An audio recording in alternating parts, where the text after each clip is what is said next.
بسم اللہ الرحمن الرحیم۔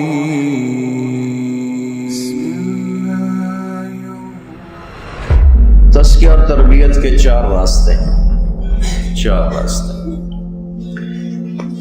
ایک ہے صحبت کامل،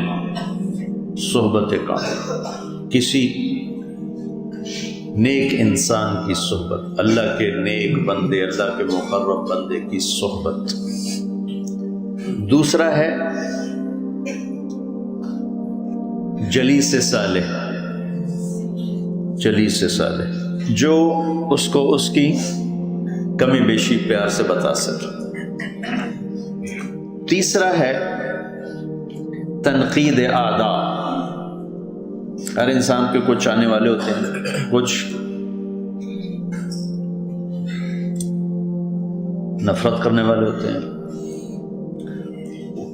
وہ کیا کیا کہتے ہیں، چونکہ وہ نیکی میں بھی برائی ڈھونڈتے ہیں، اس کو سننا۔ اس کی ایک مثال تو آج تک ملتی ہے۔ شیخ سعدی سے کسی نے پوچھا کہ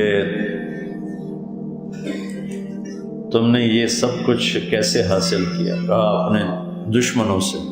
کہا وہ کیسے؟ دشمنوں سے کیسے؟ کہا دشمن ہمیشہ برائی ڈھونڈتا ہے، اچھائی نہیں ڈھونڈتا۔ جو وہ میری کمی اچھالتے میں فوراً اس کو چھوڑ کے پیچھے ہٹ جاتا تھا۔ اور چوتھا ہے محاسبہ نفس۔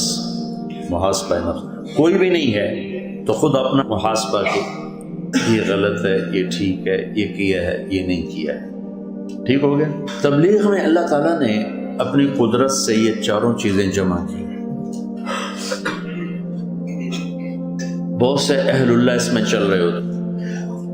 ہم سبق پڑھ رہے تھے تو مولانا ظاہر شاہ صاحب کی خدمت میں ایک شخص آیا، بڑے مفلوق الحال سے، اور کان میں بات کرتے کرتے اٹھ کے چلے گئے۔ مولانا نے فرمایا جانتے ہو یہ کون تھے؟ ہم نے کہا یہ حضرت مولانا احمد علی لاہوری رحمۃ اللہ علیہ کے خلفاء میں سے تھے، اور میرے کان میں آ کر کہہ گئے کہ میں چلا لگا کے جا رہا ہوں، تبلیغ میں نور ولایت نہیں ہے، نور نبوت ہے۔ حضرت لاہوری کا کشف بڑا مشہور تھا، بہت صاحب کشف ہستی تھے۔ آگے ان کے بعض خلفاء میں بھی وہ چیز منتقل ہوئی۔ تو یہ مجھے اس بچے کی برکت سے واقعہ یاد آیا کہ کنز کا سبق ہو رہا تھا ہمارے، یعنی ابتدائی سال تھے ہمارے، میرا خیال تیسرا سال تھا۔ تو فرمایا کہ یہ کہہ رہے تھے کہ اس میں نور نبوت ہے۔ دوسری شکل یہ ہو جاتی ہے کہ 10-15 مسلمان مل کر جب 40 دن مسلسل اعمال خیر میں لگتے ہیں، یا 4 مہینے یا 1 سال، تو وہ ایک ولی کامل کے قائم مقام ہو جاتا ہے۔ قائم مقام ہوتا ہے ولی کامل کے، جس سے زندگی بدلنا شروع ہوتی ہے۔ وہ بھی صحبت کامل کا درجہ پا لیتی ہے وہ چیز، کہ وہ 10 آدمی 15 آدمیوں کا مسلسل دعوت تعلیم ذکر عبادت خدمت، دعوت تعلیم ذکر عبادت خدمت، اس میں لگنا تو وہ تزکیہ اس سے ہوتا چلا جاتا ہے۔ اور اس لیے تو لوگوں کی زندگیاں بدل رہی کہ وہ ایک صحبت کامل کا مرتبہ بن جاتا ہے۔ 10-15 درمیانے درجے کے مسلمانوں کا اکٹھے ہو کر چلنا ایک ولی کامل کا درجہ اختیار کر لیتا ہے۔ تیسرا، جب سفر ہوتے ہیں تو لوگوں کی تنقیدیں، یہ کرتے ہیں، وہ بھی اس میں پورے موقع موجود۔ چوتھا، گھر سے نکلے ہوتے ہیں تو اپنا محاسبہ بھی اس میں موجود، کہ جو ہمارے مذاکرے ہوتے ہیں وہ جلیس صالح ہیں۔ دوسرا جلیس صالح، تو جو مذاکرے ہوتے ہیں بھئی یہ کرنا ہے، یہ نہیں کرنا، یہ کرنا، یہ نہیں کرنا، یہ جلیس صالح۔ تیسرا، لوگوں کی تنقید ہے، اس سے سیکھنا چاہو تو وہ راستہ بھی موجود ہے۔ چوتھا، آپ کے پاس ٹائم ہوتا ہے، گھر سے باہر ہو تو آپ اپنا مراقبہ محاسبہ کر کے بھی لے سکتے ہیں۔ صحبت کے مواقع بھی موجود ہیں، محاسبہ نفس کے مواقع بھی موجود ہیں، جلیس صالح کے مواقع بھی موجود ہیں، اور تنقید اعداء کے مواقع بھی موجود ہیں۔ باقی چیز ہے ذکر. پہلے ذکر کی حقیقت سمجھو. ذکر یاد کرنے کو کہتے ہیں. زبان سے اظہار اس کا ایک درجہ ہے، اعلیٰ درجہ ہے یاد. ذکر کا اصل مطلب ہے یاد. میں تمہیں بیٹھے بیٹھے گھر یاد آتا ہے، ایک کیفیت بنتی، اس کا نام ہے ذکر. تمہیں بیٹھے بیٹھے کوئی دوست یاد، جیسے ابھی مجھے بیٹھے بیٹھے سینٹر ماڈل اسکول یاد ہے، اس کو پورا ایک نقشہ یاد ہے. اس کو کہتے ہیں ذکر، یاد. یاد زبان پر اس کا اظہار ہے. تو پہلے میں نے اظہار کیا، میں یوں پہنچا، مجھے لڑکا ملا، میں نے اس کو یوں دیکھا، میں نے اس کو یوں دیکھا، میں نے اس کو یوں دیکھا. پھر اس کا زبان نے دل کی کیفیت کا نام ہے ذکر. زبان اس کے اظہار کا ذریعہ ہے. ہم ایک تاثر خطا میں مبتلا ہیں. ہم ذکر سمجھتے ہیں جو مشائخ نے بتایا. اس خطا سے نکلو، اس خطا سے نکلو. ہم ذکر سمجھتے ہیں جو مشائخ بتائیں. جو میرے نبی نے بتایا اس کو ذکر ہی نہیں سمجھتے. جو ذکر میرے نبی نے بتایا اس میں نور نبوت ہے. جو ذکر مشائخ نے بتایا اس میں نور ولایت ہے. نور ولایت اور نور نبوت میں کتنا فرق ہے. سورج آئے تو ستارے نظر نہیں آتے، سورج کی روشنی میں تارے نظر نہیں آتے. تبلیغ نے ذکر مسنون، تبلیغ میں تو ذکر ہے. ہم بیٹھے ہوئے تھے، مولانا عبداللطیف صاحب رحمۃ اللہ علیہ حضرت رائے پوری کے خلفاء میں سے تھے. وہ بڑے سیدھے سادے بزرگ تھے، پنجابی بولتے تھے. ہم ملے پوری جماعت، کہنے لگے تسی بہتا کھایا کرو، تسی ذکر بہت زیادہ کر دے. تو ہمارے امیر تھے قاضی مسعود صاحب رحمۃ اللہ علیہ، وہ پیر خورشید احمد صاحب رحمۃ اللہ علیہ کے خلیفہ بھی تھے، وہ تبلیغ میں بھی بڑے فعال تھے، امیر تھے. کہنے لگے حضرت ہم تو صرف مسنون ذکر، ہم کیا ذکر کرتے ہیں؟ ہم تو کوئی زیادہ ذکر نہیں کرتے، ہم تو بس یہ 3 تسبیح پڑھتے ہیں صبح شام کا. یہی تا ذکر ہے. پھر تسی دعوت دین دیو، یہ سب تو وڈا ذکر ہے. تسی اللہ دی گل کر دیو، سب تو وڈا ذکر ہے. اتنے پیار سے انہوں نے ہمیں یہ بات بتائی. پہلے بچوں اس خطا سے نکلو.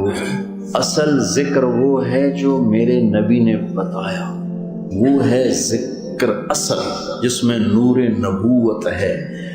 باقی جو اذکار ہیں وہ بعد کے زمانے کی پیداوار ہیں، علاج کے لیے وہ استعمال کیے گئے، اور اس میں مشائخ اہل اللہ اولیاء کرام کا نور ہے. میرے نبی کی زبان سے نکلا ہوا ذکر، اس میں میرے نبی کا نور ہے. آپ صبح و شام کی دعائیں اہتمام سے پڑھو. میں نے 1974 میں پڑھی تھی الادب المفرد. تو ہمارے استاد مولانا نظر الرحمان صاحب نے فرمایا ابھی سے یہ یاد کر کے پڑھنا شروع کرو. تمہیں شیطان کہے گا جب پڑھ لیں گے پھر اس کے بعد اس کو ہم یاد کریں. ابھی یاد کرو، ابھی پڑھو. 1974 اور آج 2017 مسنون دعائیں میری زندگی میں داخل. پھر حسن حسین سے صبح و شام کی دعا. میں نے مولانا سعید خان صاحب کا ذکر دیکھا، ہر موقع پر جو دعا میرے نبی نے مانگی وہ زبان سے نکلتی تھی. ہر موقع پر ٹھک ٹھک. کمپیوٹر نہیں ہوتا جیسے. میں اس شخص پہ کیوں نہ قربان ہوں. میں نے کوئی چیز سنت سے ہٹ کر دیکھی کوئی. جس موقع پہ جو میرے نبی کی زبان سے نکلا ایک دم ان کی زبان سے نکلتا تھا. میں پہلے صرف صبح شام کی دعائیں پڑھتا تھا، پھر ان سے متاثر ہو کر میں نے موقع موقع کی دعائیں دیکھنا شروع کی.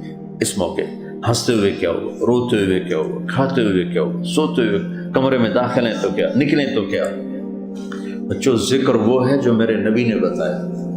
اس کے ساتھ دعوت کے اعمال، یہ پورا پیکج اللہ نے ہمیں دیا ہے.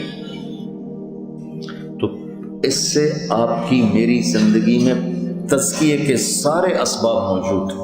سارے اسباب میرے نبی کے بتائے ہوئے اذکار میں تزکیے کا پورا سامان موجود ہے، پورا سامان موجود ہے، اور تبلیغ کی نقل و حرکت میں صحبت کا پورا سامان موجود ہے۔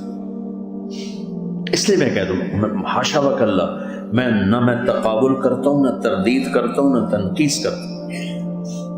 تمہارا ذوق ہے مبارک ہو، لیکن اس کو فارغ ہونے کے بعد تمہیں شوق ہے تصوف میں آگے جانے کا، تو تم کسی سے بیعت ہو جاؤ، مجھے کوئی اشکال نہیں، کوئی اشکال نہیں۔ ہاں، جو میری ترجیحات ہیں وہ میں تمہیں بتاتا رہوں گا۔ میری ترجیحات میں تبلیغ ہے، یہ شکل تبلیغ نے قائم کی۔ تبلیغ اس وقت بازار میں بکنے والا سودا ہے، اور اس کے افادے استفادے کی شکلیں اس سطح پر آئی ہیں کہ قرن اول کی یاد تازہ ہو گئی، اور وہ ان لوگوں نے تبلیغ سے استفادہ کیا ہے جو آج تک 14 صدی میں اس کی مثال نہیں ملتی، کہ گونگے دائی بن کے چل رہا۔ کبھی سنا گونگے دعوت دے رہے ہیں؟ ایک گونگا، میں نے پہلے بھی شاید تمہیں بتایا، گونگا اندھا بھی تھا، گونگوں نے کہا اندھا بھی تھا۔ تو میں نے مجھے ایک ساتھی نے بتایا کہ ایک اندھا ہے اور گونگا ہے، اس سے روزہ لگا چکا ہے، چلا لگا چکا ہے۔ میں نے کہا وہ کیسے لگا لے، مجھے بتاؤ وہ کیسے سنتا ہے، کیسے سمجھتا ہے؟ اس کو لائے تو اس کا بھی وہی حال تھا، اس کا ترجمان اس کی انگلی پکڑ کے ایسے اشارے، یوں انگلیوں کے ساتھ کچھ کھیلتا تھا، تو اس کی انگلی پکڑ کے وہ اشارے کرتا تھا، وہ مجھے بتاتا تھا۔ اب وہ 3 چلے لگا چکا۔ مجھے ایک اشارہ سمجھ میں آیا، میں نے کہا اس کو جاؤ کھانا کھلاؤ، میں نے کہا اس کو جاؤ کھانا کھلاؤ، تو اس نے اس کا ہاتھ پکڑ کے یوں کیا اور منہ پہ مارا، ٹھیک، اس کو اٹھا کے کھانے پر لے گیا۔ تو یہ سودا بازار میں اس وقت بک رہا ہے اور ہدایت کا ذریعہ بن رہا ہے۔ اس لیے میں تو تمہیں وہی کہوں گا جو تمہارے لیے زیادہ انفع ہے، باقی میرا جبر کوئی نہیں۔ یہاں 4 دیواری سے نکلنے کے بعد آپ اپنی خانقاہ بنا کے بیٹھ جاؤ، مجھے کوئی اعتراض نہیں۔ جس بھی خیر کے کام میں لگو، آپ اللہ کے فضل سے ہمارا ہی کام کر رہے ہو، لیکن مالک کی خواہش ہوتی ہے کہ اس کا سودا قیمتی سے قیمتی ہو کے بکے۔ میری خواہش ہوگی کہ آپ اعلیٰ سے اعلیٰ شکل میں استعمال کریں، دلوں پر قبضہ تو میرا کوئی نہیں، ٹھیک ہے؟